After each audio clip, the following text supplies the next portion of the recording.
যেভাবে ওদেরকে হ্যারাস করা হয়েছে, একটা অন্তঃসত্ত্বা মহিলা তাকে লাঠি দিয়ে বেধড়ক মারা, তাকে যেভাবে টর্চার করেছে, ফিজিক্যালি হিটেল করেছে, মানসিক, আর ফিজিক্যালি তো শুধু নয়, এটা শারীরিক অত্যাচার নয়, এটা মানসিক অত্যাচার। রাতের পর রাত বনে জঙ্গলে কাটাতে হয়েছে, এই অবস্থায় নদী পেরিয়েছে, জঙ্গলে থেকেছে, সবই আমাকে খুলে বলল। এবং পরবর্তীকালে তারা ঢাকায় গিয়ে পৌঁছেছিল, সেখানে আমার বাংলাদেশ পুলিশ অ্যারেস্ট করেছিল, বাংলাদেশের জেলে তারা মাসের পর মাস কাটিয়েছে। তারপর দেশের হাইকোর্ট, সুপ্রিম কোর্টের আদেশে, যদিও কেন্দ্র সরকারের তরফ থেকে কোনো রকম কোনো তৎপরতা দেখায়, চাপে পড়ে তাকে আনতে বাধ্য হয়েছে। তার স্বামী এখনো বাংলাদেশে রয়েছে, দানিশ শেখ।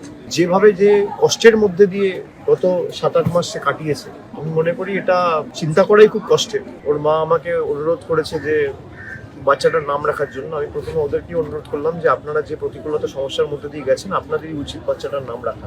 এবং তারপরেও তারা আমাকে রিকোয়েস্ট করে, আমি বাচ্চাটার নাম রেখেছি আপন। তার কারণ যেভাবে পর করে বাংলাদেশে ঠেলে দিয়েছে, এরা সকলেই আমাদের আপন, তাই বাচ্চাটার নাম রাখা হয়েছে আপন।